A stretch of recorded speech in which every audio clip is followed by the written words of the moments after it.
The Cold War ended about 30 years ago, but traces and remained, not only in history, competing with each other. Two superpowers of the USA and the USSR came up with many ambitious projects. One of them was called the Iceworm. The largest island on our planet has long worried the minds of the American elite. American military got to Greenland yet in 1941. At that time, the United States had not yet entered the Second World War. The Americans signed an agreement with the Danes according to which they were required to defend the island. The fact is that the Germans occupied the Danish kingdom in the spring of 1940, respectively. She herself was not able to take care of Greenland. As a result of Thule Air Base, the northernmost of those that belonged to the United States, appeared when the war ended. The Danes regained their sovereignty, but the Americans did not leave Greenland. At the dawn of the 1950s, the countries revised and re-entered into an agreement on military bases before it joined NATO in the late 1940s, becoming one of the first members of the alliance. In this regard,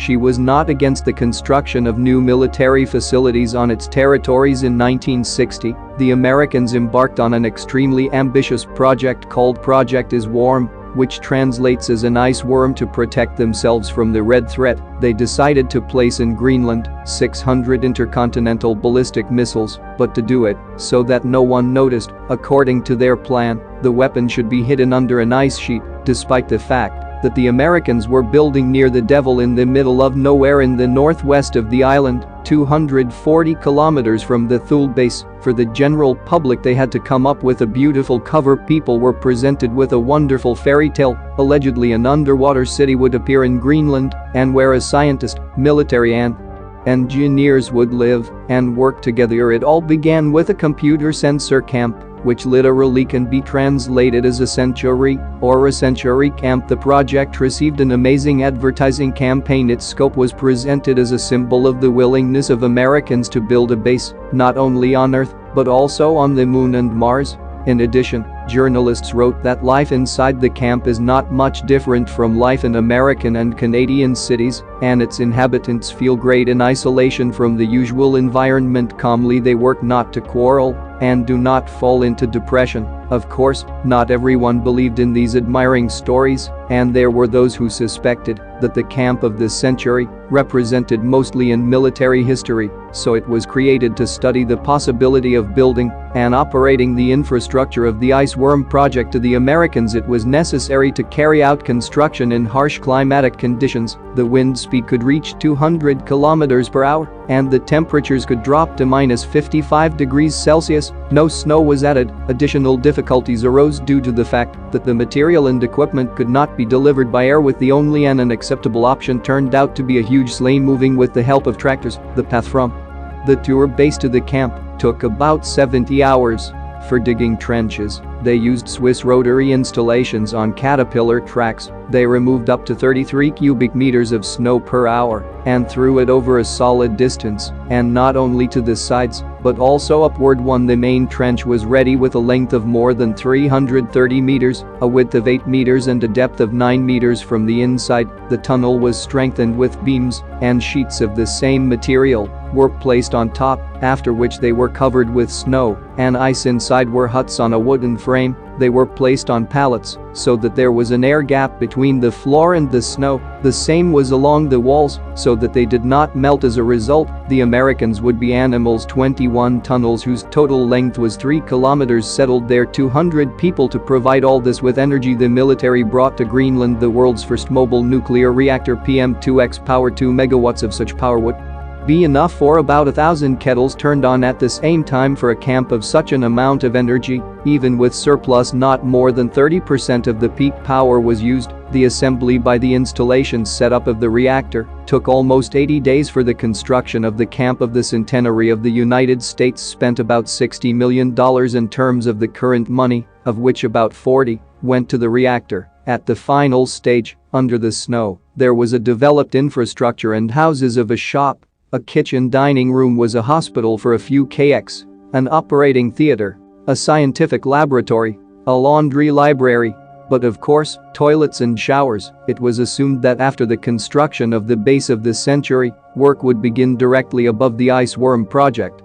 American military engineers intended to build an incredible system of tunnels with a length of almost 4,000 kilometers and a total area of more than 130,000 square kilometers, which is about 3 times the area to it in total. Difficulties in such structures: 600 nuclear missiles were supposed to be located. Moreover, it was assumed that they would constantly move through the tunnels. It was planned that 11,000 soldiers would serve on the base, and for the Iceworm a modification of the Minuteman rocket was being developed which could, if anything, reach the Soviet Union. At some point the Danish authorities woke up realizing that the Americans went too far and were doing something not very right on their territory. The problem was that initially the United States was not warned of a tribute about the true scope and work in Greenland, while it should be borne in mind that the Danes did not favor nuclear weapons by themselves for the main reasons on the scoreboard too. The proximity of Soviet tanks and pacifist sentiments widespread in society nevertheless could not expel the Americans from its territory of Denmark, but the decisive word was said by nature,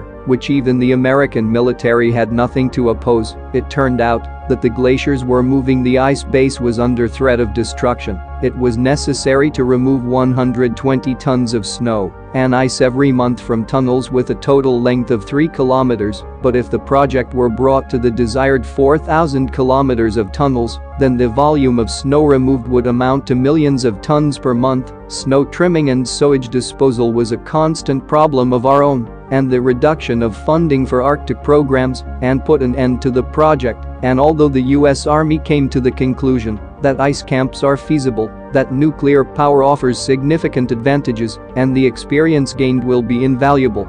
In 1964 the reactor was dismantled from the ice project, the worm was cancelled, and in 1966 the camp of the century was closed forever. Over time the trenches collapsed under the snow and ice were buried, and the remains of equipment and radioactive waste left after the operation of the reactor. The Americans hoped that the glaciers would hide the environment. Could not in any way be connected with a purely scientific project, but a study carried out in 2016 showed that the United States made a mistake. Part of the Greenland ice sheet where the base was may begin to melt in the near future. Experts believe that in a few decades, radioactive water and other waste from the base will begin to get into the atmosphere and the ocean. Over time, equipment and waste storage will appear on the surface. The Danish government is concerned about this issue, but although such waste does not carry serious threats to Greenland in the general mass for the environment, there are few pleasant documents concerning the Iceworm were declassified only in the second half of the 1990s until this construction of the Century Camp was officially presented under the sauce of purely scientific work on the creation of the underwater city of the future. But despite the military overtones, the Century Camp also turned out to be very useful from a scientific point of view.